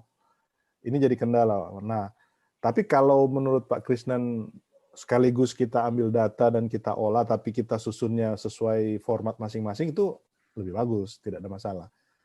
Nah, kami pernah konsultasikan dengan teman-teman di KLHK juga, kendala-kendala ini mereka bilang, sebenarnya kalau ada khusus untuk UKL-UPL ya, kalau AMDAL dan EIA itu, atau AMDAL dengan III itu, isinya kurang lebih sama karena ada analisa. Kita bisa mengisi biodiversitas, kita bisa kajinya dalam juga, ada studi khusus tentang biodiversity, tidak ada masalah. Dan itu oleh komisi juga menurut saya tidak ada persoalan karena sebenarnya di regulasi di struktur tentang AMDAL itu ada. Apalagi yang Permen 38 2019 itu sudah jelas di lampiran 4 kalau nggak salah itu isinya sudah lebih dalam saya lihat. Nah, cuma jadi kendala yang kalau PL karena memang formatnya sendiri memang agak berbeda dengan format III yang ada di ADB. Nah, teman-teman KLHK waktu itu bilang bahwa nggak apa-apa kalau memang mau dibuat plus, jadi kayak UKL-UPL plus, tapi tambahan-tambahan itu jadi suplemen. Tidak boleh merubah format dokumen UKL-UPL karena komisi hanya akan melihat itu, Pak. Dia tidak akan melihat yang suplemen, walaupun itu lebih bagus, Pak ya, lebih lengkap, tapi dia akan lihat, kok Anda buat yang di luar peraturan gitu. Nah, teman-teman kami punya pengalaman, Pak, dengan teman-teman PLN. Waktu kita minta seperti itu, mereka juga keberatan di satu sisi karena bukan karena tidak mau mengerjakan, bukan juga karena masalah komisi, tapi masalah pendanaan, Pak. Jadi mereka khawatir nanti oleh manajemennya, karena PLN kan BUMN, jadi oleh manajemennya itu akan dipertanyakan, Anda menganggarkan pendanaan untuk UKAL UPL yang sesuai regulasi ini, tapi kok mintanya lebih gitu. Karena kan ada misalnya ada biodiversity di situ, ada kajian tentang hazardous waste dan lain sebagainya, yang sebenarnya di regulasi UKAL UPL itu tidak diminta secara detail seperti itu. Nah, jadi mereka khawatir ini seperti apa ya, mengada-ada supaya dapat budget yang lebih besar dan lain sebagainya. Itu kekhawatiran-kekhawatiran itu muncul, Pak, karena adanya perbedaan terutama untuk dokumen UKAL UPL. Saya kira itu. Pak Bambang, mungkin ada pertanyaan di chatting dari Bu Luciana ya? Oh ya, sebentar Pak, sebelum Ibu Luciana ada Pak Zulkifli dari Wali Pongo ya. Tapi sebelum ini, nah kalau untuk masalah tadi peta masyarakat adat untuk Bu Waidah ya, kebetulan kemarin teman-teman Social Safeguard dan Larap itu sudah mendapatkan linknya, sudah mendapatkan filenya, baik itu masyarakat adat dari World Bank, kemudian dari sumber-sumber lain. Jadi nanti Ibu Waidah bisa minta saja sama Pak Arief, karena Pak Arief sudah mendapatkan sumber petanya juga untuk teman-teman yang membutuhkan, itu bisa minta nanti ke teman-teman Larap atau Social Safeguard saja. Silakan Pak Zulkifli, ini sudah nunggu dari tadi nih kayaknya. Silakan Pak. Silakan Pak. Terima kasih Pak Bambang. Ya, silakan Pak. Terima kasih Pak Budi dan Ibu Budi dan Pak Denny yang telah memberi kita banyak penyegaran malam ini. Saya ingin menanyakan mengenai environmental safeguard ini, Pak. Karena di dalam EDB ini kan juga ada social safeguard.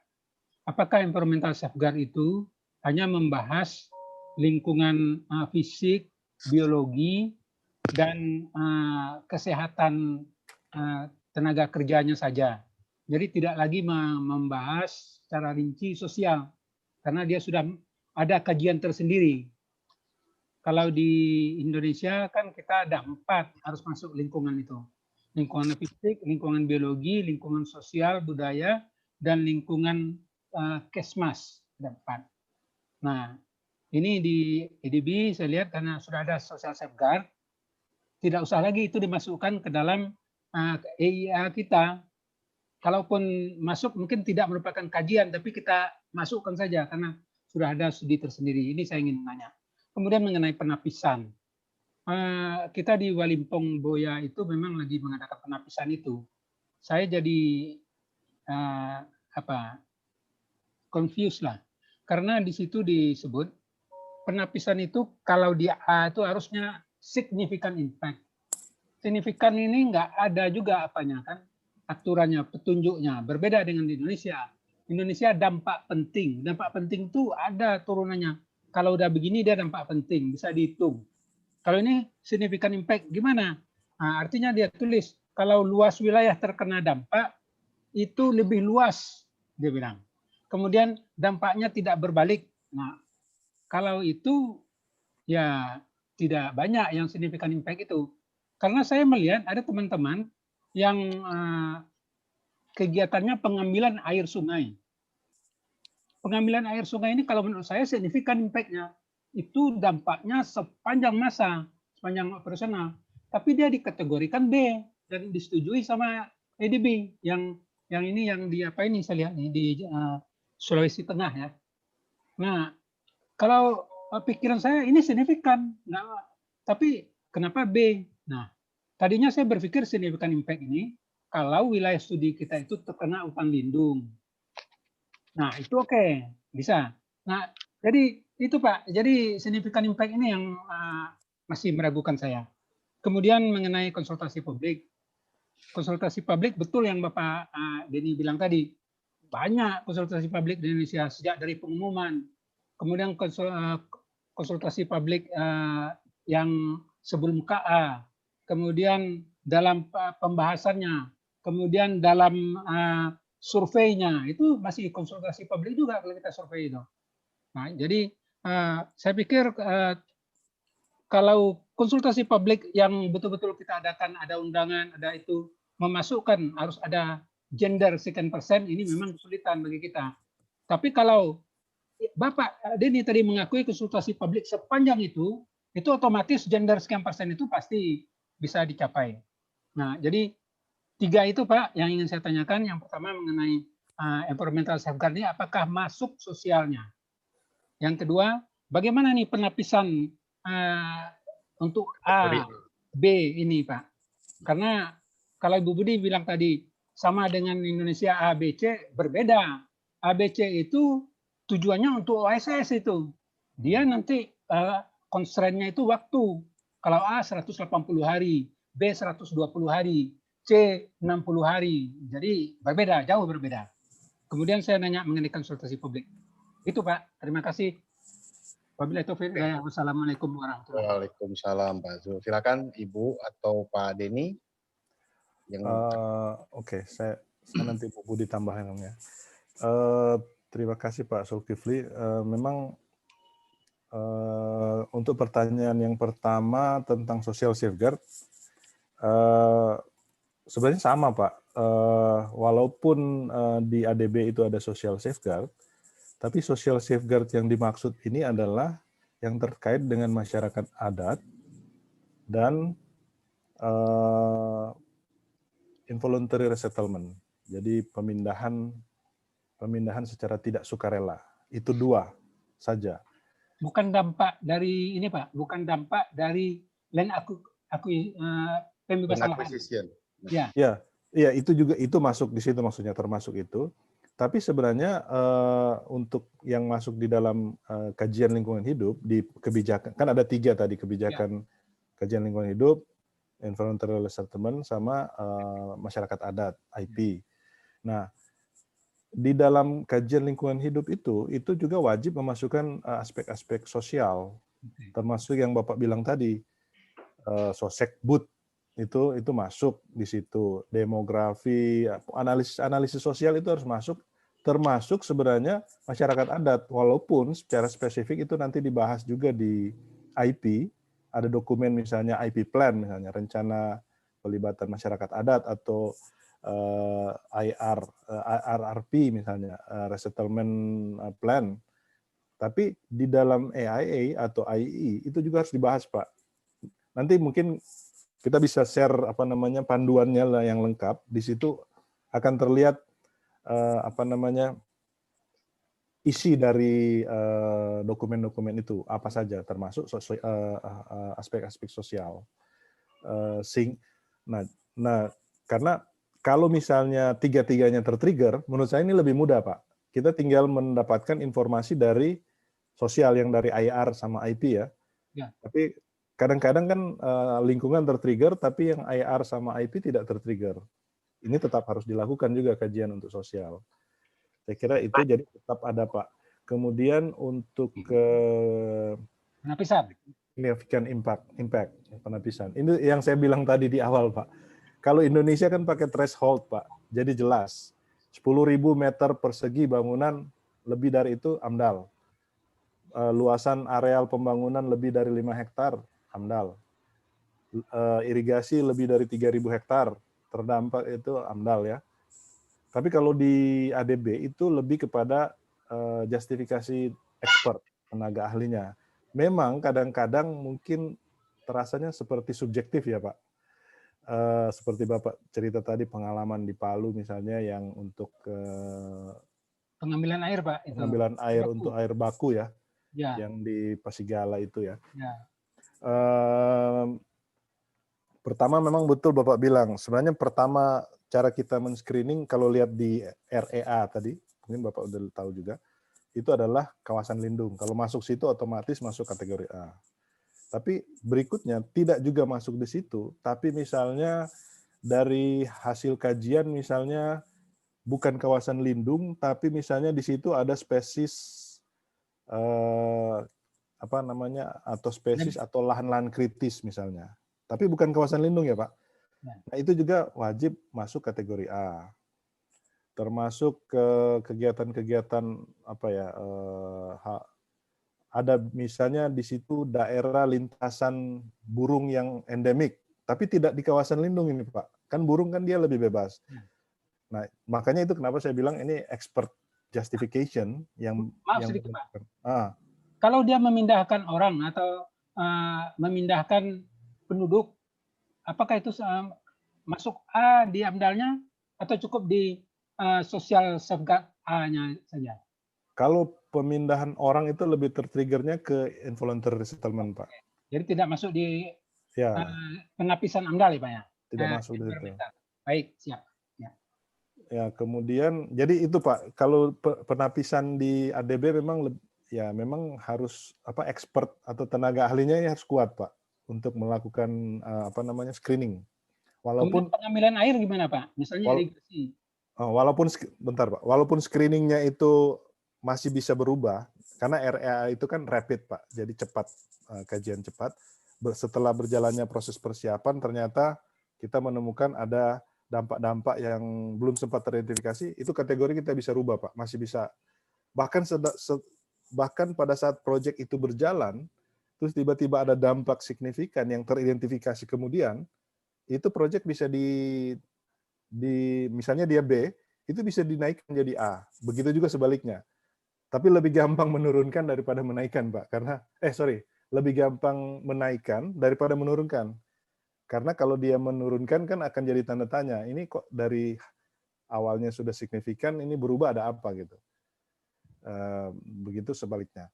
Kalau pengambilan air Pak kemarin yang di Paneki kalau nggak salah di Palu itu, intake-nya itu ada di dalam kawasan lindung.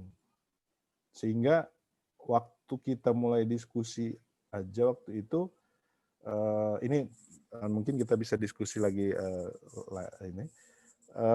Otomatis itu sudah tertrigger jadi kategori A. Itu pertama. Akhirnya mereka menggeser itu keluar, tapi dihitung secara engineering, head-nya masih cukup untuk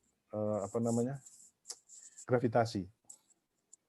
Nah, kemudian terkait dengan pengambilan air yang Pak Zulkifli bilang tadi signifikan, itu signifikan seperti apa? Nah, ini kembali ke tadi yang saya bilang, expert justifikasi. Kalau memang secara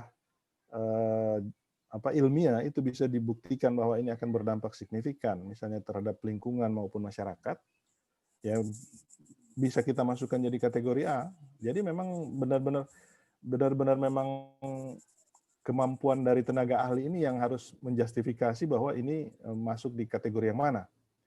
Nah, memang kalau di Indonesia kelihatannya lebih mudah, Pak. Kelihatannya lebih mudah karena dia pakai angka, pakai threshold.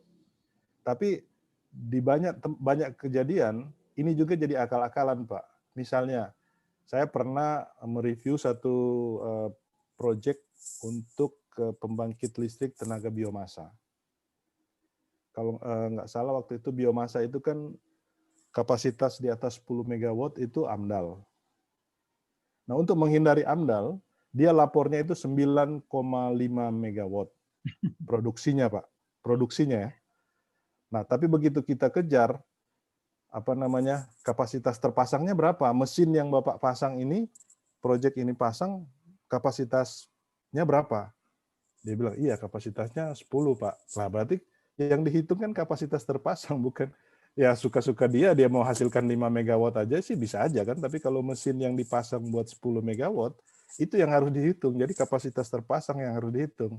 Tapi karena kita pakai threshold dan lain sebagainya, ada masalah non-teknis, oknum dan lain sebagainya, ini suka dimainkan juga threshold ini Pak.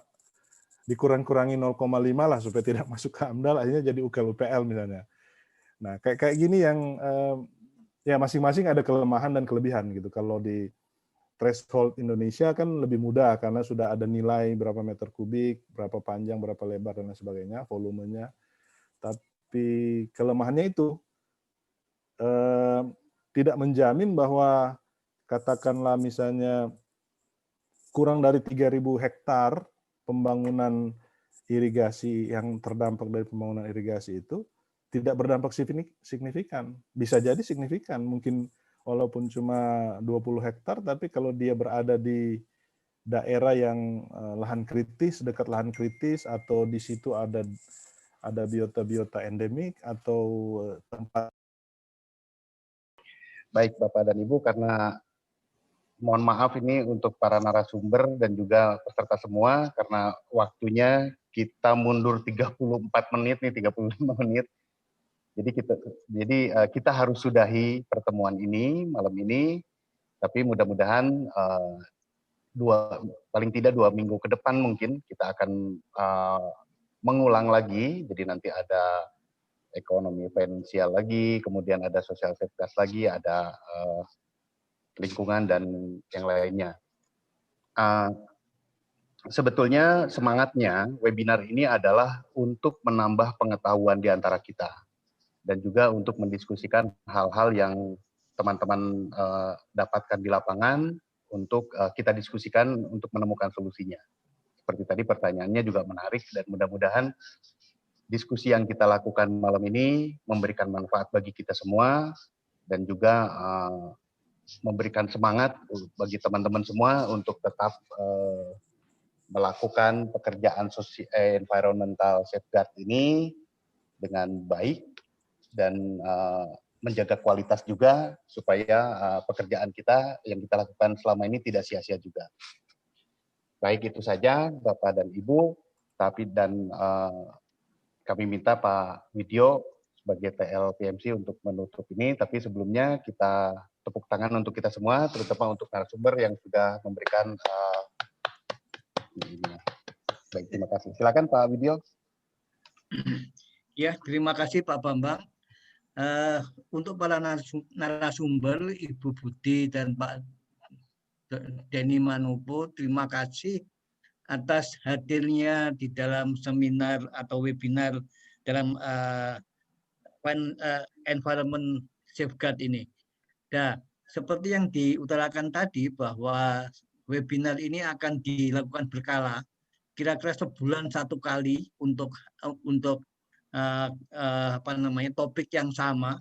Misalkan topik sekarang untuk environment safeguard, maka bulan depan akan diulangi lagi, bukan diulangi webinarnya, tapi diulangi topiknya ini. Jadi kalau ada topik yang menarik untuk safeguard environment, maka bisa diangkat ke webinar, kita dengarkan sama-sama uraian daripada narasumber.